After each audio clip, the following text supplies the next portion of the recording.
Bonjour, dans la continuité de mes deux derniers messages, je voudrais partager avec toi une autre étape qui mène à Rehoboth, cette dimension du salut et du repos que Dieu donne à ses enfants. Genèse 26-22, il s'agit de l'étape de la persévérance. Ne nous lassons pas de faire le bien, car nous moissonnerons au temps convenable, si nous ne nous relâchons pas, dit la Bible dans Galates 6-9. Isaac était à la recherche d'eau vive, cette eau qui allait permettre de désaltérer toute une communauté. C'était une très bonne action. Cependant, Isaac a été combattu, à plusieurs reprises, par ses ennemis les Philistins, qui avaient rempli de sable les puits d'Abraham, son père. Après avoir déblayé les puits de son père, Genèse 26-18, Isaac creusa un premier puits qu'il appela Ézek, puis un second puits qu'il appela Sitna, mais les deux puits furent tour à tour l'objet de querelles entre lui et les Philistins. Isaac ne s'est pas découragé pour autant, il a persévéré. Je voudrais t'exhorter à ne pas te décourager face à l'adversité. Je sais que ce n'est pas du tout facile de continuer à faire le bien lorsqu'en retour, on est ignoré, brimé, combattu, humilié, etc. Quels sont les échecs successifs que tu as connus? Tu as peut-être essayé de te fiancer plus d'une fois mais cela n'a jamais abouti au mariage, au contraire, tu es devenu la risée de ton entourage au point où tu ne crois plus en l'amour.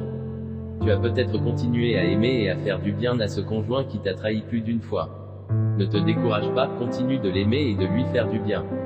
Ton patron te réprimande-t-il injustement en dépit de tes efforts pour réussir tes tâches? Continue d'être cet employé modèle que tu as toujours été. As-tu investi dans divers domaines sans succès? Recommence à nouveau. As-tu prié pour guérir d'un mal qui persiste? Persévère bien-aimé. Difficile de compter le nombre de CV que tu as déposés dans diverses entreprises mais tu n'as toujours pas obtenu d'emploi. N'arrête pas de postuler. N'arrête pas d'intercéder pour ce proche qui persiste dans l'incrédulité. Ton conjoint et toi, n'arrêtez pas d'essayer d'avoir un enfant, en dépit des nombreuses fausses couches du passé. Persévérer, Genèse 26 verset 22, il se transporta de là, et creusa un autre puits, pour lequel on ne chercha pas querelle, et il l'appela Rehoboth, car, dit-il, l'Éternel nous a maintenant mis au large, et nous prospérerons dans le pays. Hébreux 6-15, et c'est ainsi qu'Abraham, ayant persévéré, obtint l'effet de la promesse.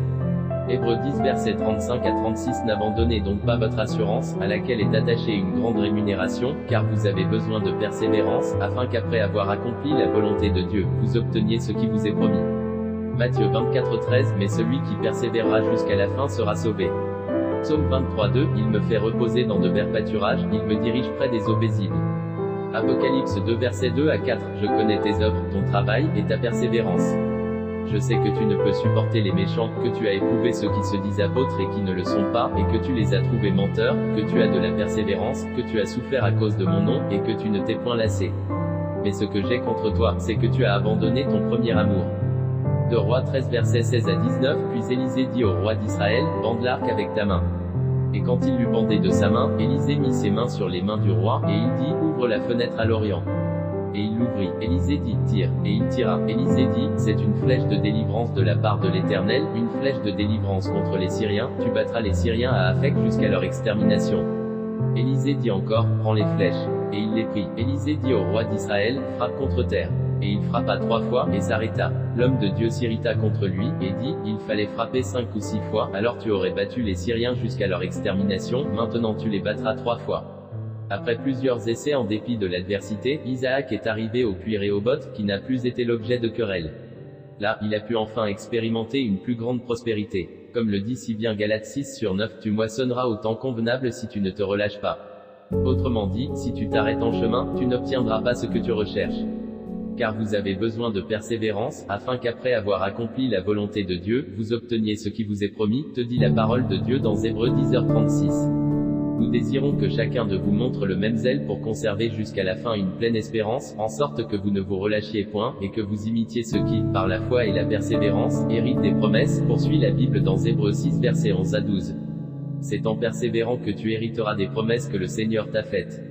Alors, comme Isaac, creuse encore. Creuser te pousse à frapper le sol, à donner des coups de pioche dans la terre pour aller en profondeur. Ne lâche donc pas la pioche de l'amour, la pioche du bien que tu fais. Continue de frapper, non pas d'un geste machinal mais de tout ton cœur, Apocalypse 2 versets 2 à 4. Dans le combat spirituel contre l'adversité, frappe à plusieurs reprises jusqu'à l'extermination de tes ennemis, 2 Rois 13 versets 16-19.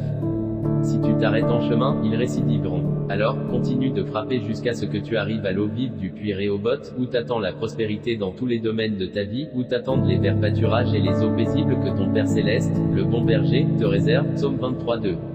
Que Dieu te bénisse.